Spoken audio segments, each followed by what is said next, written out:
കേസിന്റെ ഗൗരവത്തെക്കുറിച്ച് നത്തെന്ന പോലീസുകാരൻ പുതിയതായി ഗ്രൂപ്പിലേക്ക് വന്ന സ്റ്റാൻലി ദാസിനോട് പറഞ്ഞു കൊടുക്കുകയായിരുന്നു. ഇതുവരെ കാണാത്ത ഒരു ടൈപ്പ് സീരിയൽ കില്ലറെയായിരുന്നു അവരെ അന്വേഷിച്ചുകൊണ്ടിരിക്കുന്നത്.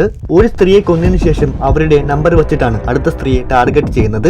ഇത് കേട്ടതും സ്റ്റാൻലി ദാസ് അയാളുടെ ഫോൺ പോക്കറ്റിനകത്തേക്ക് കയറ്റി അവർ ഡ്രോപ്പ് ചെയ്ത് പോയതിനു ശേഷം തന്റെ കയ്യിലുണ്ടായിരുന്ന ആ ഫോൺ ഒരു പാറക്കല്ലിൽ ഇടിച്ച് പൊട്ടിക്കുകയായിരുന്നു. എന്താന്ന് വെച്ചാൽ പോലീസുകാർ അന്വേഷിച്ചുകൊണ്ടിരിക്കുന്ന ആ സീരിയൽ കില്ലർ അവസാനമായി കൊന്ന അഭിജ എന്ന സ്ത്രീയുടെ നമ്പറായിരുന്നു ആ ഫോണിന്റെ അകത്ത്.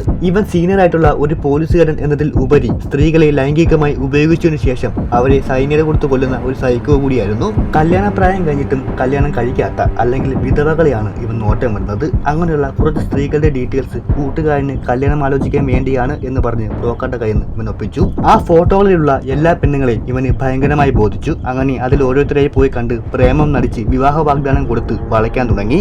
എല്ലാ പെണ്ണുങ്ങളും ഒരു ഏരിയയിൽ നിന്നാകുമ്പോൾ പെട്ടെന്ന് പിടി വീഴും എന്നതുകൊണ്ട് ഇവൻ സ്റ്റേറ്റുകൾ മാറിയാണ് പെണ്ണുങ്ങളെ വളച്ചുകൊണ്ടിരുന്നത്. ഇന്ന് കേരളത്തിലാണെങ്കിൽ നാളെ തമിഴ്നാട്ടിൽ അങ്ങനെ വളയാൻ ബുദ്ധിമുട്ടുള്ള പെണ്ണുങ്ങളെ കല്യാണം കഴിച്ചിട്ട് നിനക്ക് ഞാൻ നല്ലൊരു ഭർത്താവായിരിക്കും എന്ന മോഹം കൊടുത്ത് ബ്ലാക്ക്മെയിൽ ചെയ്തിട്ടാണ് കാര്യങ്ങൾ സാധിച്ചത്. പിന്നെ അതിലാരും കൺസീവ് ആവാതിരിക്കാൻ സ്റ്റാൻലി ടാബ്ലറ്റ് മേടിച്ച് എല്ലാവർക്കും കൊടുക്കാറുണ്ട്. ഇവനെ വിശ്വസിച്ച് അവരെല്ലാവരും അത് കഴിക്കും. ആ ടാബ്ലറ്റ് കഴിച്ചവരാരും പിന്നെ ജീവിതത്തിലേക്ക് തിരിച്ചു വരില്ല. കാരണം ഇവൻ അതിൽ സൈനൈഡ് മിക്സ് ആക്കിയിട്ടാണ് കൊടുക്കുന്നത്.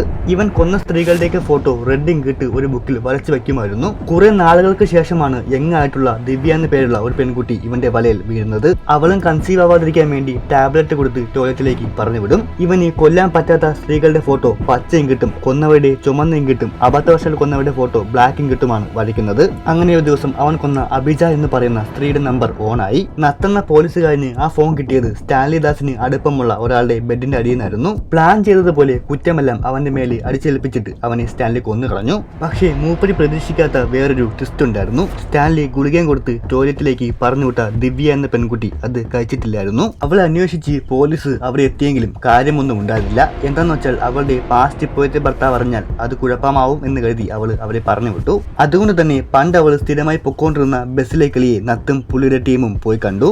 എന്നിട്ട് ഇവളുടെ കൂടെ ഉണ്ടായിരുന്ന പയ്യനെ അറിയാമോ എന്ന് അവളുടെ ഫോട്ടോ കാണിച്ച് ഇവർ ചോദിച്ചു. അറിയാമെന്ന് പറഞ്ഞപ്പോൾ തന്നെ സ്കെച്ചിങ് ആർട്ടിസ്റ്റിനെ വിളിച്ച് ആ സൈക്കോയുടെ പടം വരച്ചെടുക്കാൻ തുടങ്ങി. പടത്തിന്റെ ലാസ്റ്റ് ഔട്ട്പുട്ട് കണ്ട് നത്തെന്ന പോലീസുകാരൻ ഞെട്ടി. കാര്യം ഇത്രയും നാൾ അവൻ സാറേ എന്ന് വിളിച്ചുകൊണ്ടിരുന്ന സ്റ്റാൻലി ദാസ് ആയിരുന്നു ആ സൈക്കോ എന്ന് അവൻ തിരിച്ചറിഞ്ഞു. എന്നെയും അവൻ കൊല്ലാൻ പോകുവാണ് എന്ന് മനസ്സിലാക്കിയ നത്ത് അവനെ പൂട്ടാൻ തീരുമാനിച്ചു. എല്ലാരെയും ആക്രമിക്കുന്നത് പോലെ നത്തിനെയും ആക്രമിച്ച് കീഴ്പ്പെടുത്താം എന്ന് വിചാരിച്ച സ്റ്റാൻലിക്ക് തെറ്റി. അവനുമായിട്ട് ഫൈറ്റ് ചെയ്ത് ജയിക്കാൻ സ്റ്റാൻലിക്ക് കഴിഞ്ഞില്ല. ഇവന് നത്തെന്ന് പേര് വീഴാൻ കാരണം ഇതുവരെ അന്വേഷിച്ച് പിടിച്ച പ്രതികളെയൊന്നും ഇവൻ ഹാജരാക്കിയിട്ടില്ല. അവരെല്ലാരെയും കൊന്നു കളയുകയാണ് ചെയ്തത്.